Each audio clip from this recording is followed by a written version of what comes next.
Anunnaki. The Anunnaki, also transcribed as Anunnaki, Anunna, Anunaki, and other variations, are a group of deities that appear in the mythological traditions of the ancient Sumerians, Akkadians, Assyrians, and Babylonians. Descriptions of how many Anunnaki there were and what role they fulfilled are inconsistent and often contradictory. In the earliest Sumerian writings about them, which come from the Post-Akkadian period, the Anunnaki are the most powerful deities in the pantheon, descendants of Ananaki, the god of the heavens and the goddess of earth, and their primary function is to decree the fates of humanity.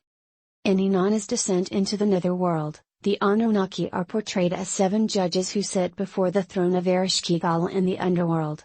Later Akkadian texts, such as the Epic of Gilgamesh, follow this portrayal. During the Old Babylonian period, the Anunnaki were believed to be the chthonic deities of the Underworld, while the gods of the heavens were known as the Igigi. The ancient Hittites identified the Anunnaki as the oldest generation of gods, who had been overthrown and banished to the Underworld by the younger gods. The Anunnaki have featured prominently in works of modern pseudohistories, such as the books of Zecharia Sitchin, and in conspiracy theories, such as those of David Icke. Akkadian cylinder seal impression depicting a vegetation goddess, possibly Ninkersag, sitting on a throne surrounded by worshippers, circa 2350–2150 BC.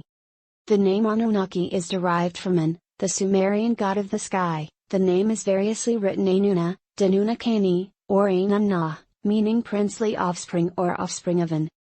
The Anunnaki were believed to be the offspring of An and his consort, the earth goddess Ki. Samuel Noah Kramer identifies Ki with the Sumerian mother goddess Ninkersag, stating that they were originally the same figure. The oldest of the Anunnaki was Enlil, the god of air and chief god of the Sumerian pantheon. The Sumerians believed that, until Enlil was born, heaven and earth were inseparable. Then, Enlil cleaved heaven and earth in two and carried away the earth while his father and carried away the sky. Worship and iconography. The Anunnaki are chiefly mentioned in literary texts and very little evidence to support the existence of any cult of them has yet been unearthed. This is likely due to the fact that each member of the Anunnaki had his or her own individual cult, separate from the others. Similarly, no representations of the Anunnaki as a group have yet been discovered, although a few depictions of its individual members have been identified. Deities in ancient Mesopotamia were almost exclusively anthropomorphic.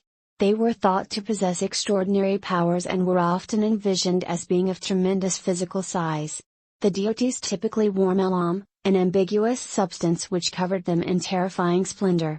Melam could also be worn by heroes, kings, giants, and even demons.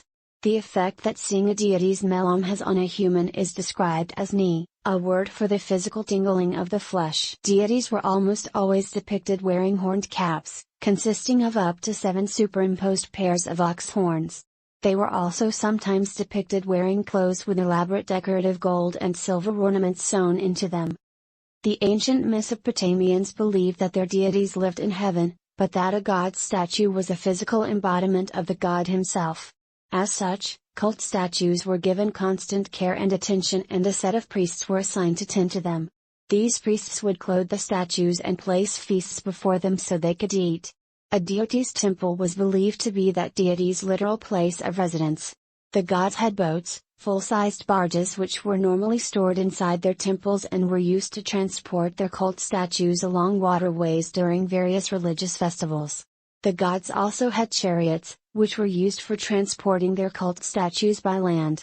Sometimes a deity's cult statue would be transported to the location of a battle so that the deity could watch the battle unfold. The major deities of the Mesopotamian pantheon, which included the Anunnaki, were believed to participate in the assembly of the gods, through which the gods made all of their decisions. This assembly was seen as a divine counterpart to the semi-democratic legislative system that existed during the Third Dynasty of Ur, circa 2112 BC, circa 2004 BC. Mythology. Sumerian. Akkadian cylinder seal dating to circa 2300 BC depicting the deities Inanna, Utu, and Enki, 3 members of the Anunnaki. The earliest known usages of the term Anunnaki come from inscriptions written during the reign of Udea, circa 2144, 2124 BC, and the 3rd dynasty of Ur. In the earliest texts, the term is applied to the most powerful and important deities in the Sumerian pantheon, the descendants of the sky godin. This group of deities probably included the 7 gods who decree, An, Enlil, Enki, Ninkarasog, Nanna, Utu, and Inanna.